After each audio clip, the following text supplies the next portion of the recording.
I think speaking purely from my perspective as an architect, the commissioning of sculptural objects in an architectural setting is a very difficult problem, largely because of scale. As our buildings get bigger and bigger, and that's been the trend ever since the beginning of the 20th century, sculpture has to scale to size. For me, there's a limit to how big you can make a human figure. I remember having seen David in Florence, and I was not happy with it. I thought it was too big because it's a human figure.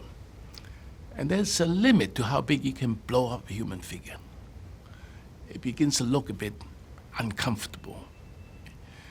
So therefore, commissioning of monumental sculpture in the early days is you look for heroes, and therefore you want to commemorate that hero in his image.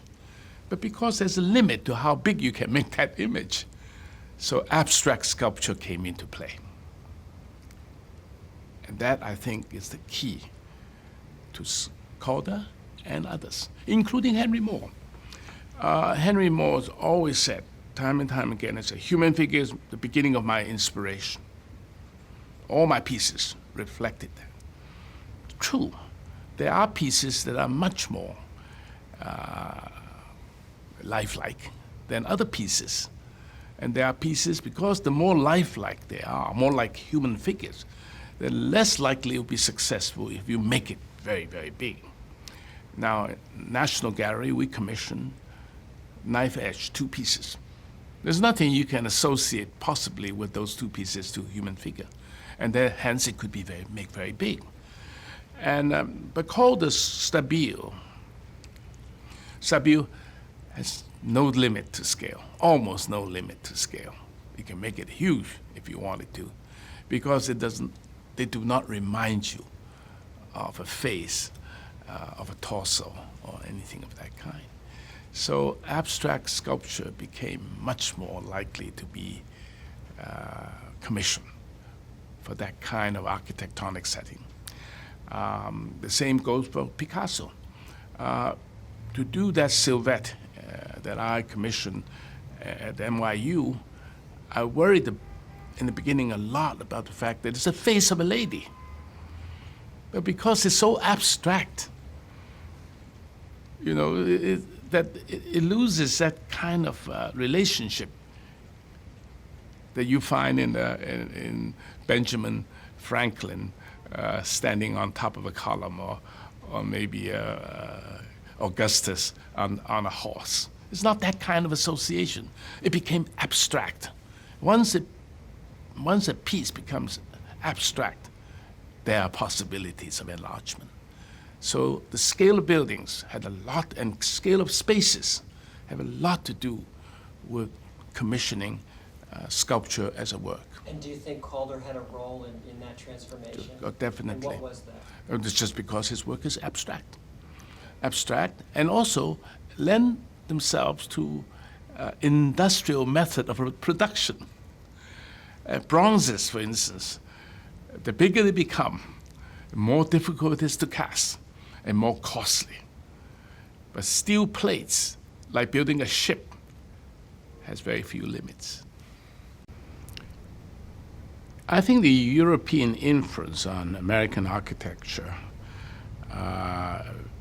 became quite pronounced in the 30s with the arrival of Gropius and Breuer, and then Le Corbusier in his writings.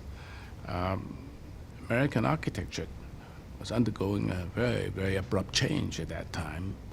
And Calder, Sandy, he himself is part European. There's no doubt about that. Fitted in perfectly. And he was very at home with it. And his work seemed to fit in very well. Calder came from a line of artists, sculptors. I think his father made the very important piece in front of the City Hall in Philadelphia, I believe. That statue was made by Calder's father. So he came from that tradition. But along with other artists in Europe, he was not the only one. Along with many other artists in Europe, they were experimenting on new ideas in the field of sculpture. I don't include my friend Henry Moore in that category, but I would include people like Picasso, Noguchi, few people like that. They were trying, they were experimenting, but I don't believe they thought in terms of big architectural scale. Not really. I think, but they were expressing themselves artistically speaking in sculptural forms, and they were experimenting. And Calder is one of the few in the beginning of the 20th century that started it. But the architectural sculpture came later, because the commissioning was not a possibility in those days. But later on, it became one. So several artists started to think in terms of scale, the relationship of the sculptural work to the scale of modern buildings. And Calder's Stabile was very much a result of that. Another person that did something similar is Picasso.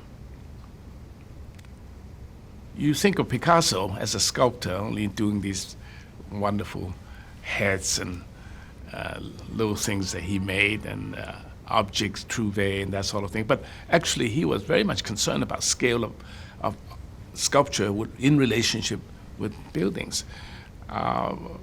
His concrete sculpture, of which I had the privilege of having one made for NYU downtown, was very much Picasso's way of thinking in terms of something that can be enlarged to a very big scale. Very, very important.